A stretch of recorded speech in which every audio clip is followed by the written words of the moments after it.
Autolite and its 98,000 dealers bring you Mr. David Niven in tonight's presentation of Suspense.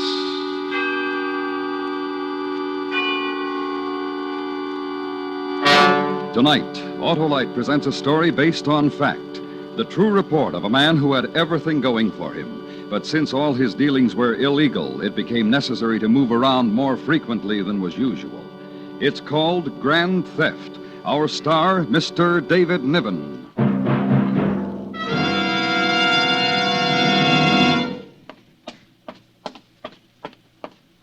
Hey, Hap, what's the rush? Well, not much time, Harlow. For what? Why, to enter that Autolite family charity drawing. You're right, Hap. And friends, if you haven't signed up in the greatest charity event of all time, you'd better hurry, too.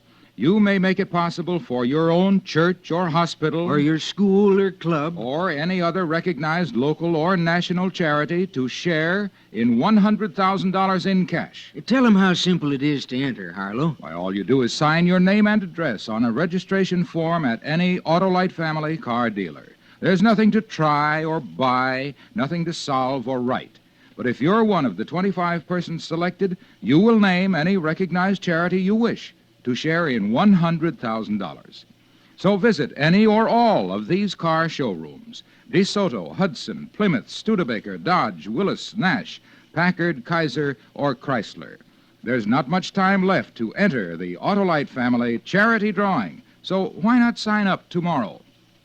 And now, Autolite presents Mr. David Niven in Grand Theft, hoping once again to keep you in suspense.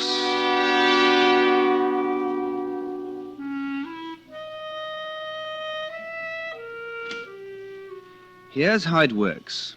You appraise things. You stroll through a house, take your notes, make your calculations, and eventually you come up with some interesting figures on which they pay you. Of course, it's interesting work. And if one is resourceful and competent and ambitious when no one is looking, one might turn out to be wealthy. Oh, there you are, Mr. Bentley. Oh, I was afraid you might get away. Oh, no, my dear Mrs. Payne, just waiting to say goodbye to you. Oh, Mr. Bentley. Oh, Mrs. Payne. Well, I'm glad you did wait to say goodbye. I feel I've really come to know you these last 3 days while you've been at our home appraising all of our goods. And I to know you, dear Mrs. Payne. Oh, I really must hurry now. My plane leaves in an hour. Mr. Bentley, I know you've seen many lovely homes in your line of work. What do you think of ours? Oh, one of the loveliest I've ever seen. No, truly, Mrs. Payne. Did the insurance company ask you to appraise the jewelry, too? No, they didn't, Mrs. Payne. Oh, dear. Well, we had such a delightful chat while you were here, and I do feel I know you. You did see my bracelet, the platinum one, at dinner last night? Oh, I couldn't help but notice it, Mrs. Payne. Well, as a matter of curiosity, and I know you do have this knowledge, what do you think Roger paid for it? Well, not a cent under $5,000. Oh, then he does love me. Be most assured of that, Mrs. Payne. Oh, I really must go now. Well, whenever you're in Denver again, call us, won't you? Won't you, Mr. Bentley? Of course I will. Goodbye, Mrs. Payne.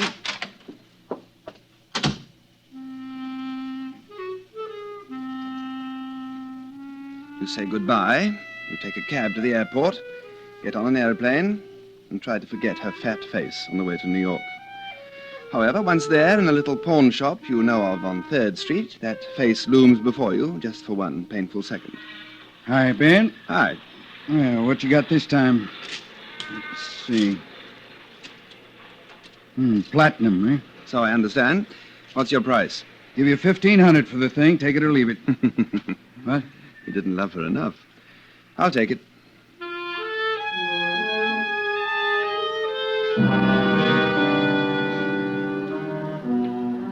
But that way is very small stuff. Cheesecake instead of caviar, if you will. No, one must broaden one's horizons, enlarge one's activities, launch into greater, more productive fields. In short, one must never be satisfied with $1,500. That would be decadent.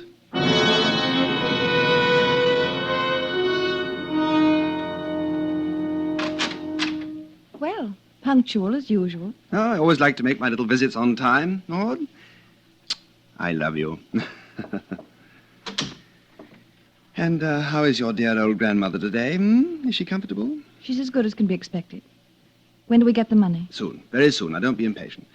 I'm going to speak to the insurance adjuster later on today. But first, I'd like to speak to Mrs. Mullen seriously. She'll be the key person in this situation. Ben, wait. What? You and I, Ben, we're two of a kind, but Grandmother's not like us, and she doesn't know about us. All I want to do is just get enough money to get out of here and get married and go to Paris and forget everything. So do I, my dear. Well, whatever we do, does she have to be involved? Only in a small way, love. She's old, Ben. She's never done anything wrong in her whole life. Look, when you talk to her, be gentle. For some reason, she thinks the sun rises on your shoulders. Why, I don't know. Well, your granny is a woman of supreme taste. You might as well come along. Oh, a terrible house. Ghastly knickknacks. It's all she has left in her life. These things, her memories. Too bad she doesn't have any money any longer. She broke her glasses yesterday. They're being fixed. You have a visitor, Grandmother. Mrs. Mullen? Mrs. Mullen? Granny dear, good morning. Ben, it's a wonderful morning, Ben. Yes, it is, dear. Have you been enjoying yourself? You're looking well. Oh, Ben, it's such a lovely morning. Dear, I've something to talk to you about. Will you listen carefully, dear? Ben, be gentle. Sometimes she'll answer, sometimes she won't, but she hears you. What is it, Ben? Now, I want you to be a very good girl and do as I ask you, dear. Yes, Ben. Sooner or later, possibly before the end of this week, a man will call on you. Yes? Now, I don't know his name, but he will represent an insurance company. Now, he will ask you certain questions about some family jewelry. Do you remember about the family jewelry? Do you remember what I told you about the family jewelry, Mrs. Mullen? Granny? Yes, I remember, Ben. What did I tell you? Maud's grandfather gave it to me. Then I gave it to Maud when she was 21, and she's had it ever since, until it was stolen from her. Very good, dear. Very, very good. And that is exactly what you will tell this man when he comes here. He'll ask you all about it. Yes, Ben. What's this all about? I thought the claim was all right. Oh, it's just that I'm going to stir things up a bit. An insurance adjuster's bound to get here in the next day or two. He'll talk to you, too, Maud. You know what to tell him. Ben, are we going to get in trouble? Shh. Now, no one's going to get into any trouble as long as dear old Granny does what she's told. Ben, dear, Yes, Granny, dear? there never was any jewelry in this family, Ben. Never. I've never told a lie, Ben. Never in my life. You just say what I told you to say, dear, and everything will be fine.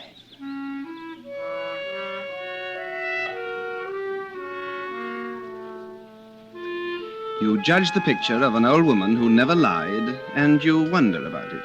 But you feel that the larger game, the promise of it, the Paris of it, the unutterable delight of being financially exhilarated, demands that you continue the action. So you make a phone call to a certain insurance company, then you go home and await developments.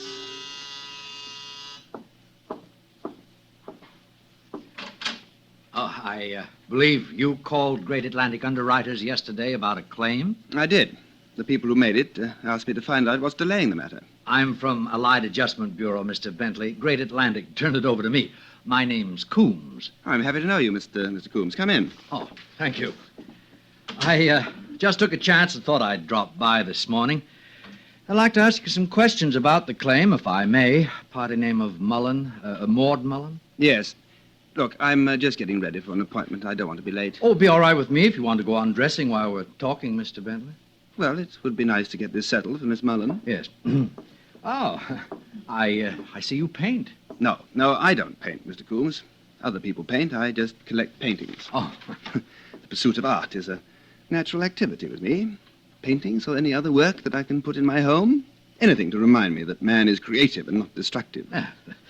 now, let's see if I have all this right.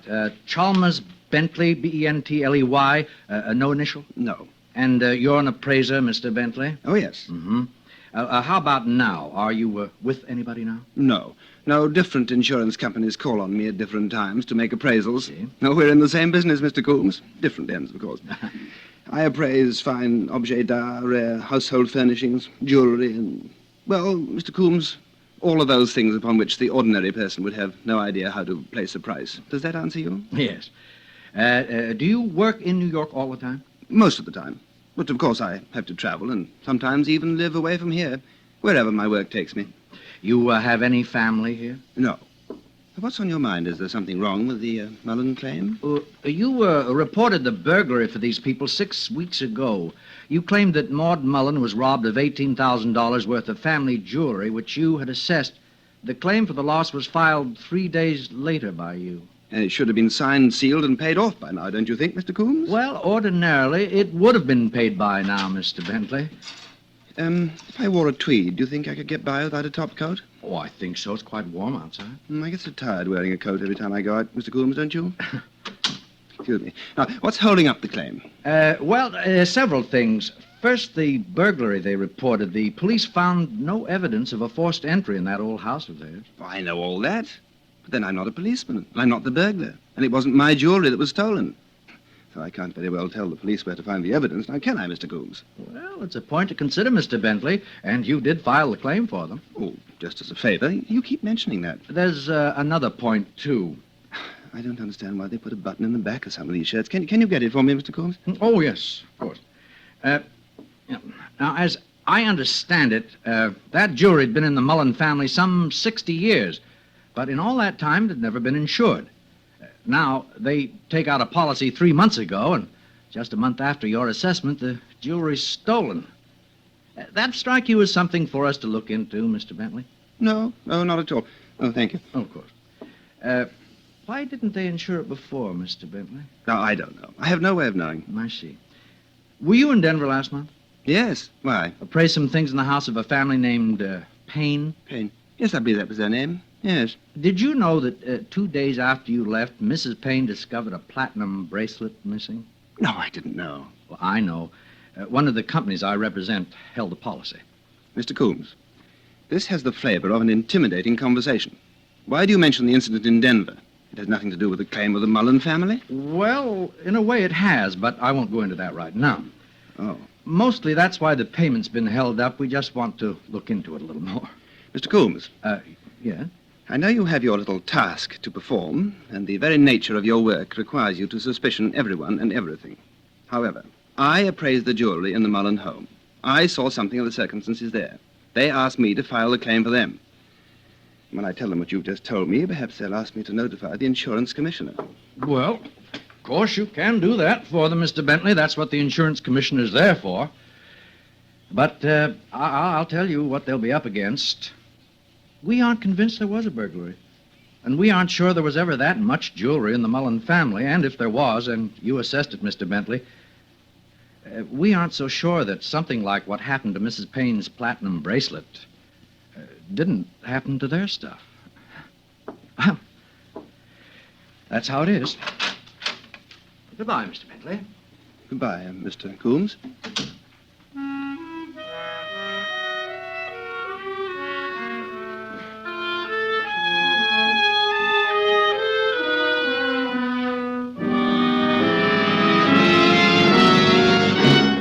Autolite is bringing you Mr. David Niven in Grand Theft, a story based on fact.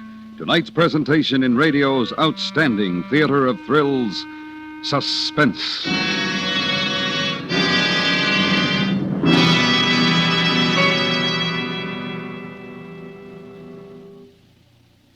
During recent months, it has been Autolite's privilege to salute leading car manufacturer members of the Autolite family and their dealers throughout the world for many years of close association. Car dealers from coast to coast have held open house, and some 30,000 Autolite men and women have visited special automobile showings set up in 26 Autolite plants. This third annual Autolite Family Salute program will be brought to a brilliant close with the opening this coming Wednesday of the famous Easter Parade of Stars automobile show in the Grand Ballroom of the Waldorf Astoria Hotel in New York City. Here, against a colorful background of thousands of living wildflowers, record-breaking crowds will see latest car models produced by members of the Autolite family. If you are in New York City this week, we cordially invite you to the Easter Parade of Stars Auto Show at the Waldorf. And wherever you live, Remember, more than 400 Autolite products are famous throughout the world for outstanding quality and performance. Yes, from bumper to tail light, you're always right with Autolite. And now, Autolite brings back to our Hollywood soundstage Mr. David Niven in Elliot Lewis's presentation of Grand Theft, a story based on fact and well calculated to keep you in suspense.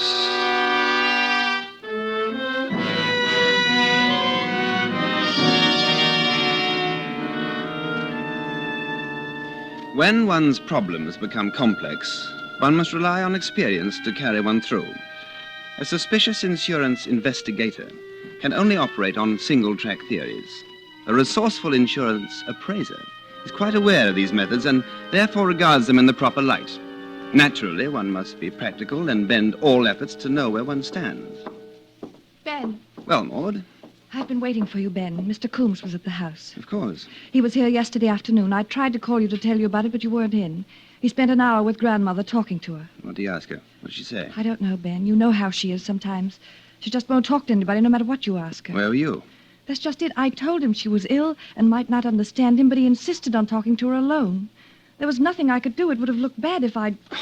I've got to find out what she told him. Wait. No, not now. Something's happened to her.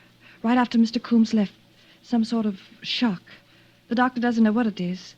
Wait till tonight. Maybe she'll be better then. No, Ben. Let go, I said. I have to see her.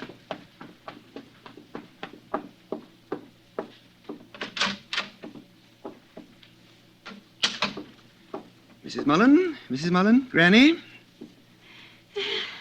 Ben, That's right, Granny. It's me. I want to ask you something, dear. It's important, or I wouldn't have disturbed you. is it a nice day, Ben? Oh, lovely day, dear, lovely. Mr. Coombs spoke to you yesterday afternoon about that little matter. Do you remember? Do you remember Mr. Coombs, Granny? Granny, tell me, what did he ask you? What did he say? Mr. Coombs? Oh, Ben, he was very, very nice. He smoked a pipe, like Maud's grandfather. I told him all about the jewelry, the brooch, and the ring, and the necklace. I told him it had been in the family 60 years, Ben, and that I gave it to Maud when she was 21. Is that right, Ben? Granny, that's exactly right, dear. Did he ask you anything else? Did you tell him anything else? That was all, Ben. That was all. No, you go back to sleep, dear. I'm sorry to have disturbed you. Ben, Yes, dear? there never was any jewelry in this family, Ben. Never. Of course there was, Granny. Didn't you tell Mr. Coombs all about it? Yes, I told him. But, oh, Ben, I'm an old woman, and I shouldn't have lied. No, don't you worry. It's all right.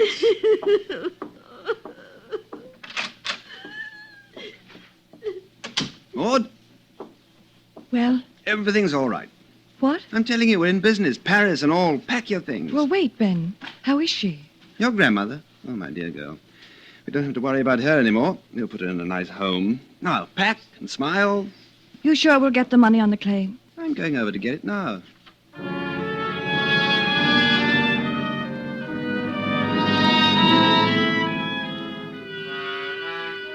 Now, you finish it off.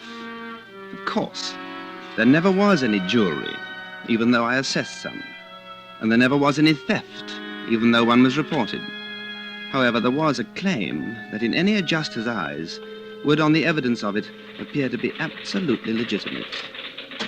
Oh, glad you came by, Mr. Bentley. I was going to phone you. This'll save time. That is precisely why I'm here, Mr. Coombs, to save time. When will the Mullins receive their money? Well, I'm afraid that's something I can't answer, Mr. Bentley. Mr. Coombs, a valid claim has been placed with the company you represent.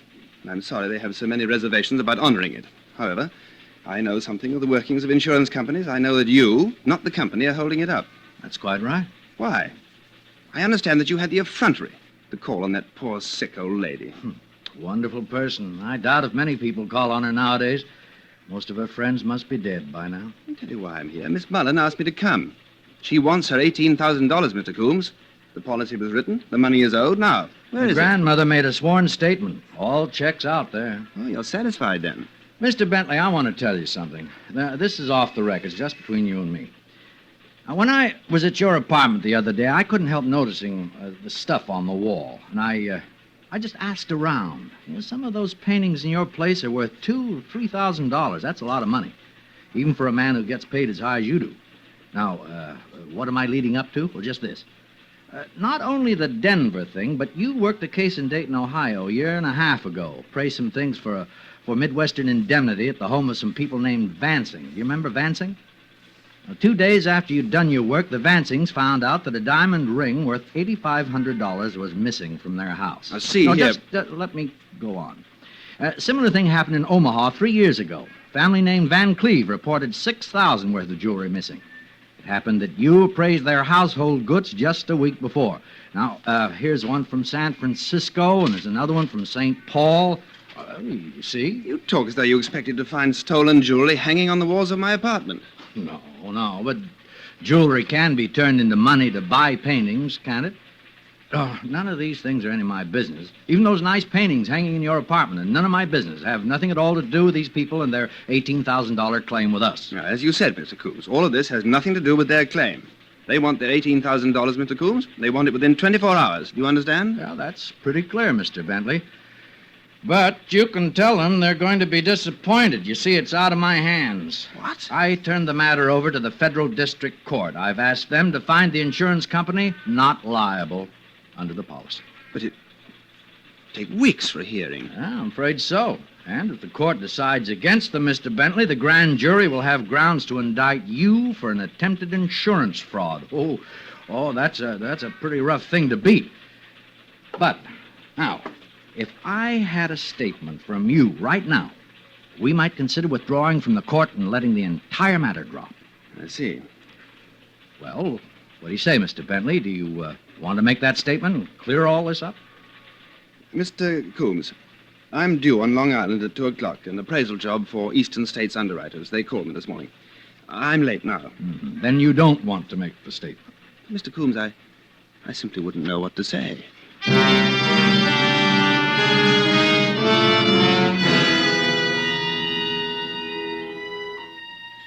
You really do know what to say, but under the circumstances, it would be inadvisable to confide it to Mr. Coombs.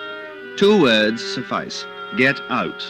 What had looked good and promising and Parisian had suddenly turned into an ugly accusation of theft, which was not the case, but which did definitely close the door on $18,000. So, one more crack at the old game. And if you have to, Paris alone. Would you care for tea or a drink? Mrs. Prescott, I'm in rather a hurry. Thank you. Some other time. Oh, you've been so efficient, going from room to room, wandering all over the house. I'll just wager not one single object escaped your eye. Oh, did you happen to notice my daughter's diamond earrings? Aren't they lovely? Her graduation present. Earrings? Oh, yes. Oh, lovely. Yes, I believe I did notice them. You see, we do have to be very thorough, Mrs. Prescott. You understand that? No, of course. Tell me, Mr. Bentley, did you see my son's bedroom? Yes, I believe so. Second door to the right, top of the landing. Yes. Did you happen to see that little jade vase? The jade vase? Oh, yes. Mr. Bentley, I know this is asking for information that should come officially from the insurance company, but what is it worth? $40. $40? Oh, dear, and I thought it was worth thousands. I bought it in Hong Kong. What did you pay for it? $40? Just goes to show you. Are you sure you won't have any tea or something? Quite sure. If you'll excuse me. Good day, Mrs. Prescott. Good day, Mr. Bentley. I do hope you'll come back again someday. I want to talk to you about your work. Goodbye. Goodbye.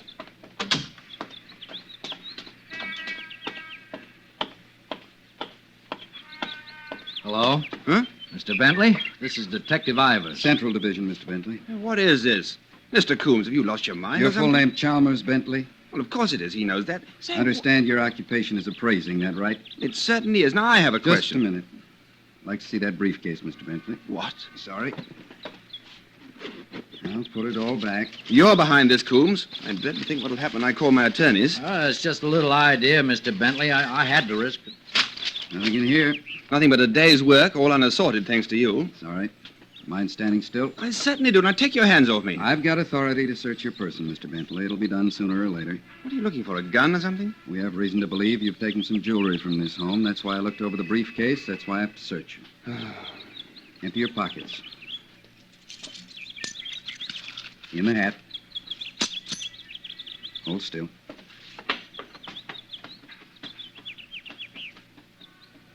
Nothing? Can you finish it downtown? Now, see here. I've been subjected to just All about right, enough of it's this. not a necklace or a bracelet. We'd have found it by now. It's something smaller, a ring or a pin, or maybe you just pulled something out of a set. But it's on you somewhere, in your shoe or taped under your arm or somewhere. Come on, now, what did you take this time? Diamond earrings. Where are they? Here. Right under my belt. This would have paid for my passage to Paris. You're very good at your job, Mr. Coombs. From an expert, that's a real compliment. Okay. Let's get in the car. Wait. Mr. Coombs. Mm-hmm. How did you find out? Why, I talked to your girlfriend's grandmother. Oh, I don't understand. I wanted you to talk to her. She was my ace. Oh, she told us the right story, Bentley. Your story. It broke that old lady's heart to lie. It just broke it. That's how we found out. I bet that old lady never told a lie in her whole life before. A 2-year-old kid would have known she was lying. Yes, I should have thought of that. You never can trust these beginners. Should have worn my top coat.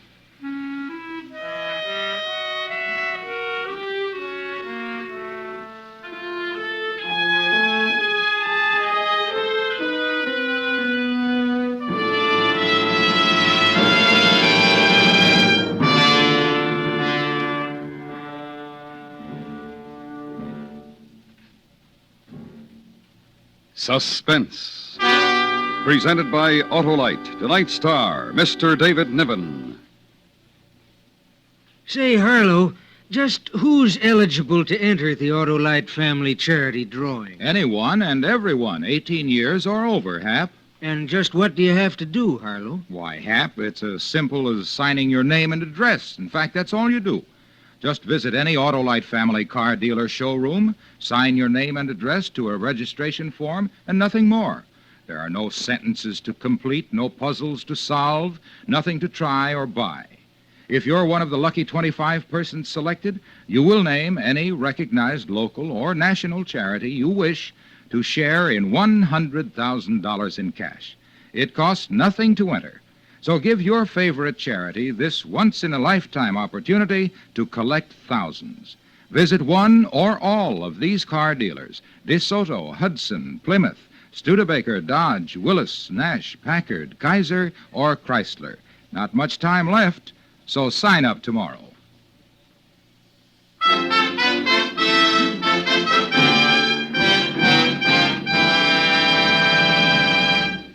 Next week, the story of a man whose welcome home party promised little gaiety and many tears, and surely his death. It's called Parole to Panic. Our star, Mr. Broderick Crawford. That's next week on Suspense.